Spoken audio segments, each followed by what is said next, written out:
ॐ श्री परमात्मने नमः। तमुवाच ऋषिकेश प्रसन्नीव भारत सेनयोर्भयोर्मध्ये विषीदन्तम् इदं वचः।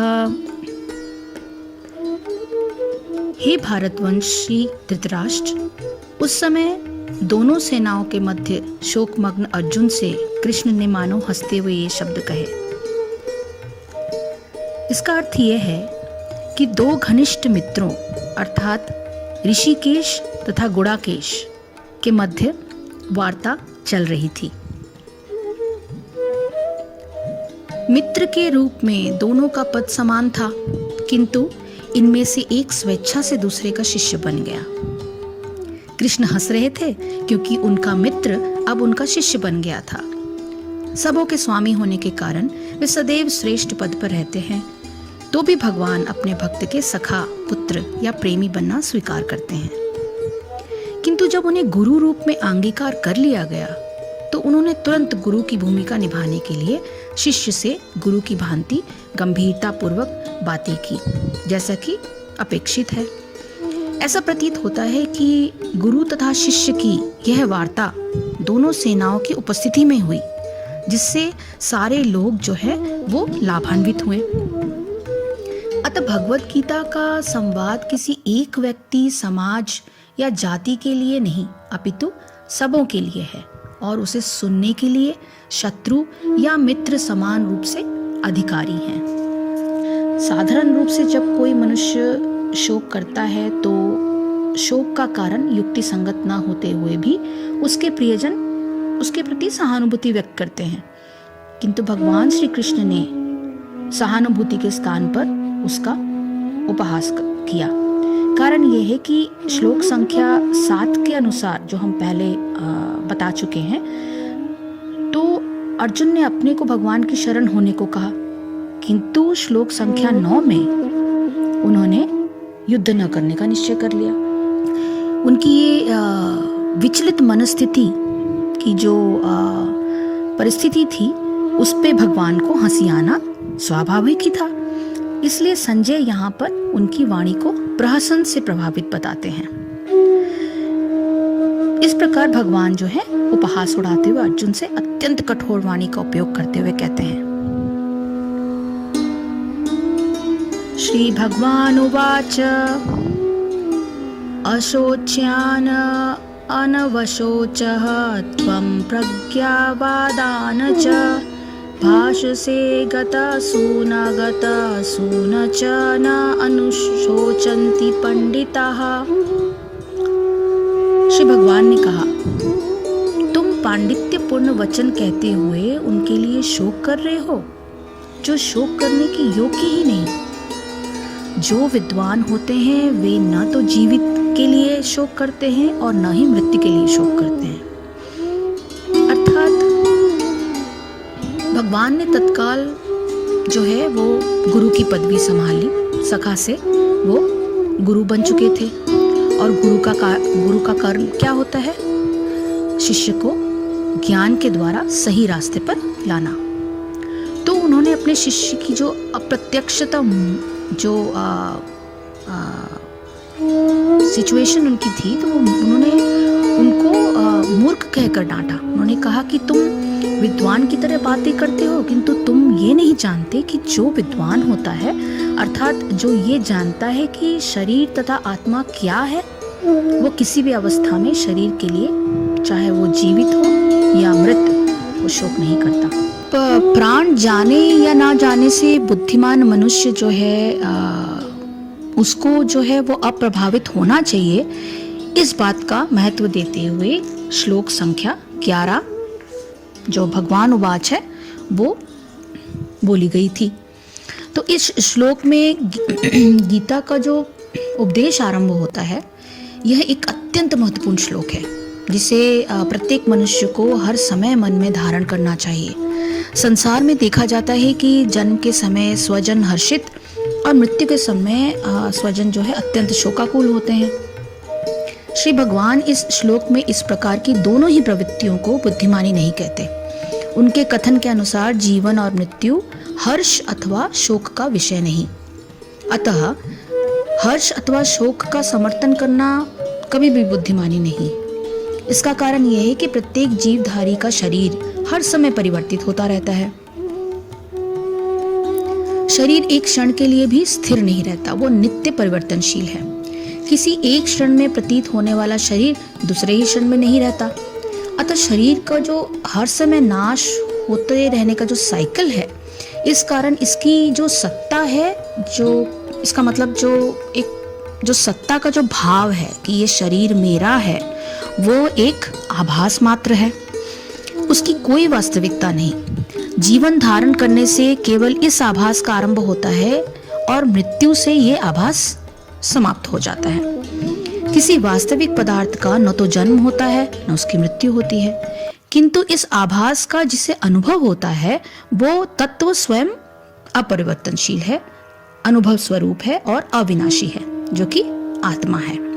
यही सांख्य सिद्धांत का आधार है। सो ये चैप्टर 2 में सांख्य योग यही इसका आधार है। जन्म और मृत्यु से किसी भी तरह से इंसान की आत्मा में कोई परिवर्तन नहीं होना चाहिए या होता नहीं है, ये मान लेना बहुत आवश्यक है। जन्म और मृत्यु के बीच में प्रतीत होने वाला शरीर केवल उस अविनाशी तथा अपरिवर्तनशील तत्व का प्रकट रूप है। शरीर का महत्व जीवन में उपयोग किए जाने तक ही सीमित है। अतः श्रीमान भगवान ये कहते हैं कि युद्ध के कारण होने वाली स्वजनों की मृत्यु के लिए अर्जुन के शोक और विषाद को उपहास के योग समझते हुए उसका परिहास करते हैं, उसकी भर्त्सना करते हैं। इस बात का महत्व यह है कि पारिवारिक और सामाजिक जीवन में उपरोक्त वास्तविकता को न समझने के कारण जीव के जन्म अर्थात शरीर धारण के समय हर्ष मनाया जाता है और मृत्यु अथवा शरीर से वियोग के समय गहरा शोक मनाया जाता है। भले ही 4 दिन बाद लोग शरीर न रहने वाले इंसान को भूल जाते हैं, वो एक मेमोरी बन के रह जाता है जिंदगी भर, पर शोक जरूर व्यक्त करते हैं। साथ ही सब प्रियजनों से सहानुभूति की आशा की जाती है। प्रियजन भी ये प्रयत्न करते हैं कि चाहे ये वास्तविक रूप से हर्षित अथवा शोकाकुल न भी हो, तो भी उनके द्वारा हर्ष अथवा शोक का प्रदर्शन किया जाना बहुत ही इम्पोर्टेंट दिखाया जाता है। उन्हें आशा रहती कि इस प्रकार के थोथे प्रदर्शन से उन्हें उस परिवार के सदस्यों का विश्वास प्राप्त होगा जो अपने को हर्ष या शोक से अभिभूत समझ रहे हैं। ये कैसी मूर्खतापूर्ण आडंबर है, ये किस तरह का दिखावा है कि मनुष्य जो है जीवन में कई तरह के आडंबरों से युक्त होता है, उसमें से ये सबसे बड़ा एक आडंबर है। इसीलिए इस श्लोक को बहुत ही इम्पोर्टेंस दिया गया है। तो भगवान कहते हैं कि इस उक्ति की जो इस श्लोक में भगवान ये स्पष्ट घोषणा करते हैं कि मनुष्य के जीवन में किसी भी अवसर पर शोक करने के लिए कोई स्थान नहीं है। अतः भगवान की इस उक्ति की अवहेलना को मात्र सामाजिक आडंबर ही कहा जाएगा। भगवान उपहासास्पद समझकर उसकी भर्त्सना करते हैं और शरीर के जन्म और उसकी मृत्यु से बुद्धिमान मनुष्य के अप्रभावित रहने की सराहना करते हैं। प्रकारांतर से भगवान ये सिद्धांत प्रतिपादित करते हैं कि विनाशशील शरीर के आभास की समाप्ति पर शोक करना बुद्धिमानी नहीं अपितु मूर्खता है। और प्राण वो शक्ति है जो मनुष्य की इंद्रियों और उसके शरीर को सामर्थ्य प्रदान कर उसे क्रियाशील करती है। यह प्राण शरीर को कब तक क्रियाशील करती रहती है, इस पर मनुष्य का कोई वश नहीं। जो मैंने आपको पहले भी बताया है, ये परिवर्तनशील है। सो प्राण से शरीर का संयोग कब तक रहे, इसका विधान भगवान ही करते हैं। जब तक ये संयोग है तब तक शरीर को भगवान की आज्ञा अनुसार ही चलाने के लिए मनुष्य बाध्य है। विविध परिस्थितियों में भगवान की आज्ञा का विवेचन धर्मशास्त्रों में किया जाता है और उसकी व्याख्या समय समय पर सत्पुरुषों द्वारा की जाती है। उनसे अपने को निरंतर अवगत रखना प्रत्येक विचारशील मनुष्य का कर्तव्य है। न तु एव अहम जातु न आसम त्वम न इमे जनाधिपः न च एव न भविष्यामः सर्वे वयम् अतः परमा। ऐसा कभी नहीं हुआ कि मैं न रहा हूँ या तुम न रहे हो अथवा ये समस्त राजा न रहे हों, और ना ऐसा है कि भविष्य में हम लोग नहीं रहेंगे। अर्थात वेदों में या कठोपनिषद में तथा श्वेताश्वतर उपनिषद में भी कहा गया है कि जो श्री भगवान असंख्य जीवों के कर्म तथा कर्मफल के अनुसार उनकी अपनी अपनी परिस्थितियों में पालक हैं, वही भगवान अंश रूप में हर जीव के हृदय में वास कर रहे हैं। केवल साधु पुरुष जो एक ही ईश्वर को भीतर बाहर देख सकते हैं, पूर्ण एवं शाश्वत शांति प्राप्त कर पाते हैं। देहिनो अस्मिन् यथा देहे कौमारं यौवनं जरा तथा देहान्तरप्राप्ते धीर इस्तत् न मोहयति। जिस प्रकार देहधारी जीवात्मा बाल्यकाल, युवावस्था और वृद्धावस्था से होकर निकलती है, उसी प्रकार यह अन्य शरीर में चली जाती हैं और इस कारण ज्ञानी जन व्याकुल नहीं होते हैं। एक सामान्य पुरुष अपने मैंपन में या अहम की भावना में, या ये कहें कि सदैव बॉडी कॉन्शियसनेस में रहता है। इसीलिए वह अपनी बाल्यकाल, युवावस्था और वृद्धावस्था की अवस्थाओं का अनुभव करता है।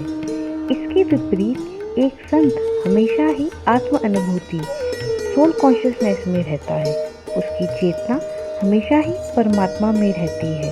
इसीलिए वह इस जीवन और मरण की श्रृंखलाओं को भिन्न अनुभवों के रूप में देखता है। एक साधारण मनुष्य में और उसकी चेतना में जन्म से पूर्व और मरने के पश्चात होने वाले अनुभवों की कोई स्मृति नहीं होती है। इसीलिए उसका अतीत अंधकार में तथा भविष्य अज्ञात होता है। इसके विपरीत एक ध्यान करने वाला भक्त अपनी चेतना को जीवन और मृत्यु से हटाकर उस अपरिवर्तनशील सत्ता अर्थात परमात्मा पे केंद्रित कर देता है। ऐसे ज्ञानी जन अपने मित्रों, प्रिय परिवारजनों तथा अपनी प्रिय धन संपत्ति से आनंद की कोई आशा नहीं रखता है, क्योंकि वह ये जानता है कि मृत्यु द्वारा इस शरीर को छीन लिया जाएगा। ऐसे ज्ञानी जन सदैव ही अपने मन को उस अनश्वर परमात्मा पर ही एकाग्रचित करते हैं, क्योंकि ऐसे ज्ञानी जन जानते हैं कि वही परमात्मा शाश्वत है, नित्य है, नवीन है। यह शरीर नित्य परिवर्तनशील है। बालपन में यह छोटा है, यौवन में विकास को प्राप्त होता है और वृद्धावस्था होने पर इसका क्षय हो जाता है। इंद्रियां कम काम करना शुरू कर देती हैं।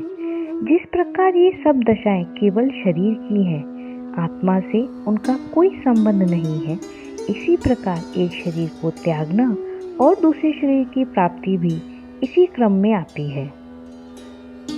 इसको हम एक उदाहरण से भी समझ सकते हैं।